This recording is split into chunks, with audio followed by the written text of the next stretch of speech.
Ooh, hello tube. Now I don't really have a quote for that stuck out to me, so I'm just going to read a little bit of the first page so that way you can get a little taste of what you're getting yourself into.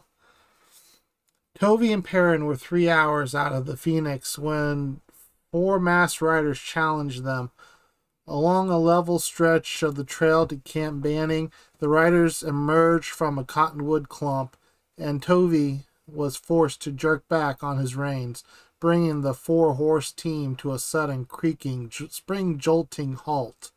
Behind them, the heavy-laden freight wagon groaned and shuddered in protest. Alkali rose up in a choking cloud, partially obscuring the two men, brandishing a Colt. The nearest of the masked riders barked in an order. "Climb down and get your hands up." Tovey and Perrin glanced at each other, worried and puzzled. The masked man made a curt, threatening gesture with his gun.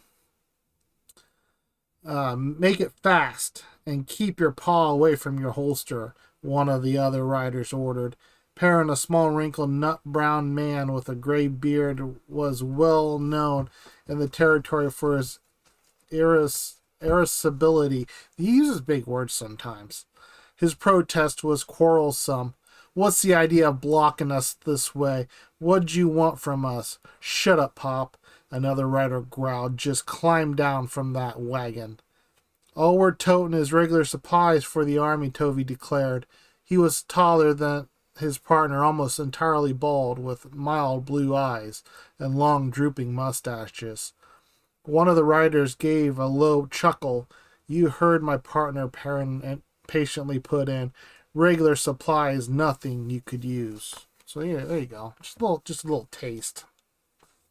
Hello, BookTube. Today we have Too Rough for San Remo, a Larry and Streak Western by Marshall McCoy. This book's out of print. So you cannot use my affiliate link to bookshop.org to purchase this book. It might be able to be found in ebook format through Larry and is it Larry and Stretch? I'll talk more about that later, I think, if I remember to put that in my notes. I don't know what the title would have been, or if it was the same title or what. Anyway, but you can use my affiliate link to bookshop.org for any other book. You can also book no extra cost to yourself. I get a small commission. It's a win-win. It's a great way to help support the channel. You can also support the channel by liking, commenting, sharing, subscribing. Finally, there are timestamps down below if you want to skip around this video. And also, to those people finding me for the first time through Garbogus. I have Garbogus on the brain. Through June on the Range. If you're finding me for the first time from June on the Range, welcome. Let me know down below that this is your first time here and you found me through June on the Range. Also, if you found me through June on the Range and you don't know, I've been doing something I call hashtag Western Wednesday all year long, where I talk about a Western every Wednesday. A lot of short stories, some novels here and there. I try to do one novel a month. And I kind of fill up the rest of the month with short stories. We're working our way through Elmore Leonard's complete short stories. So check those out. About Marshall McCoy, his real name was Leonard Frank Mears. I think it's Mears, Meares. Born 1921, died 1993. Known to readers around the world under the pen name Marshall McCoy. He had a bunch of pen names. He was one of Australia's most astonishingly prolific storytellers. Over a career that spanned decades, Mears wrote hundreds of novels, becoming a defining voice in the Western genre. His work is celebrated for its crisp action, vivid landscapes, and characters who leap off the page with great humor and heart. Among his many creations, the Larry and Streak series stands out as a showcase of Mears' talents for crafting dynamic partnership and high-energy adventures. Writing as Marshall McCoy, he brought the duo to life with a trademark blend of sharp dialogue, tight pacing, and a deep understanding of what makes a Western both thrilling and human. The series reflects his instinct for storytelling, and that entertains while honoring the traditions of the frontier tale.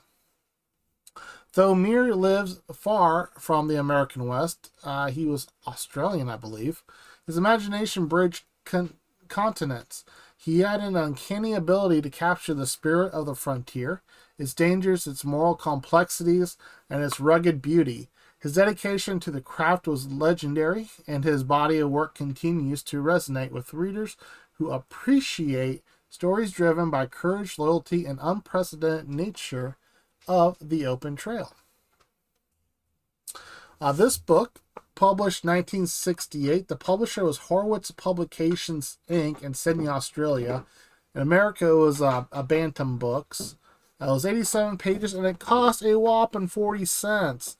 And here, this is kind of crusty. The back of the advertisement shows you can get Nevada Gems and Larry and Streaks. Was it every month? Yeah, for 40 cents.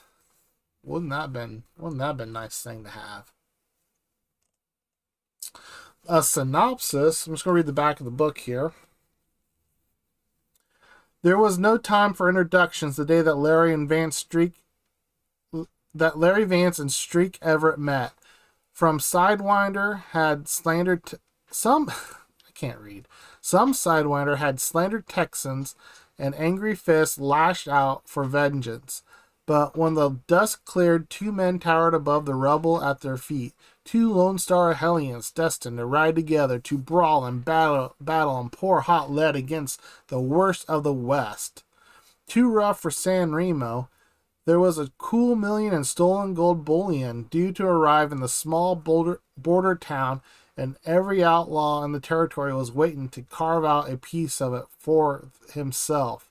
Only the Texas Hellions stood between the vultures and the gold. So there you go.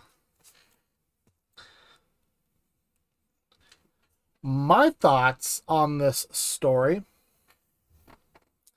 Again, if you're new here and finding me through June on the Range, welcome. I've been running my own year-long Western reading event called Western Wednesday, where every Wednesday I talk about a Western short story, novella, or novel.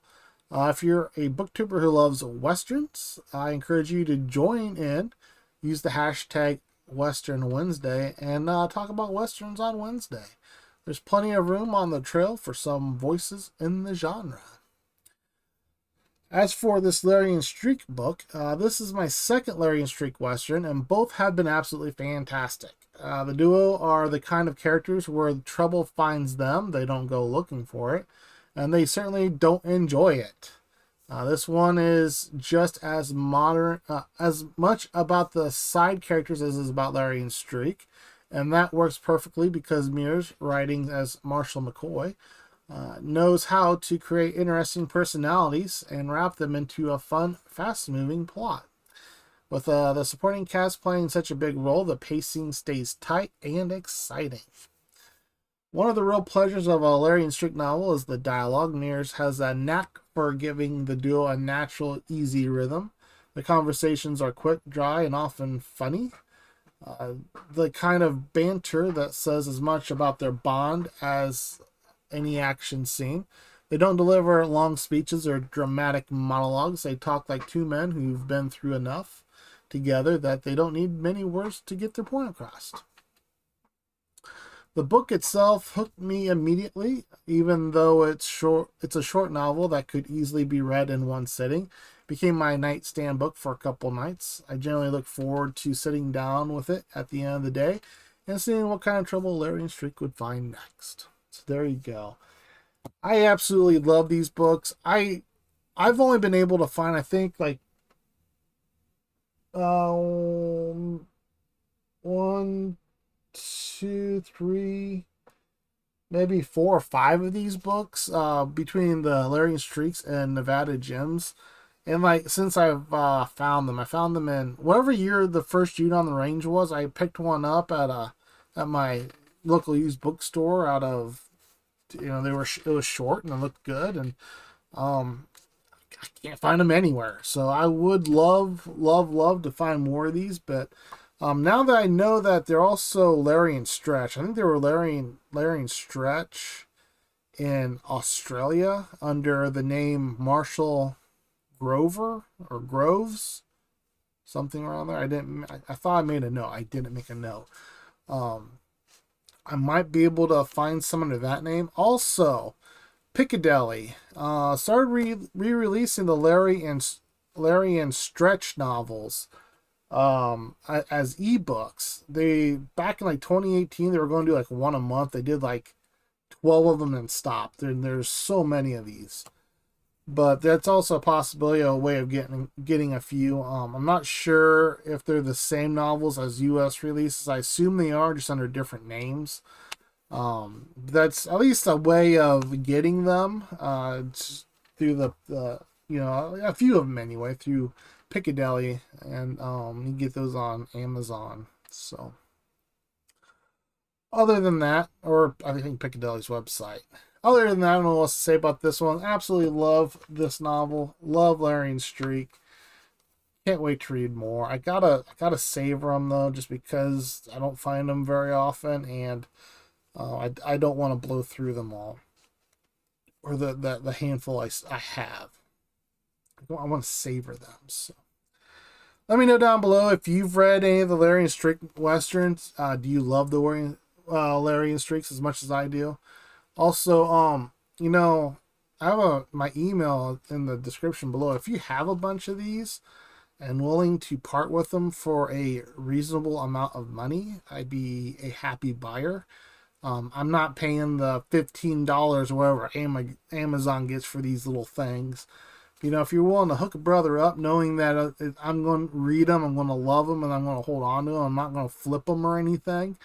Let me know, because I'd be really interested in getting a bunch of these. So and that goes for the Nevada gems too, even though I haven't read those yet. If you have any Nevada gems lying around that you don't want, you want to hook a brother up with a good deal, knowing that I'm going to read them, love them, and hold on to them, not flipping them.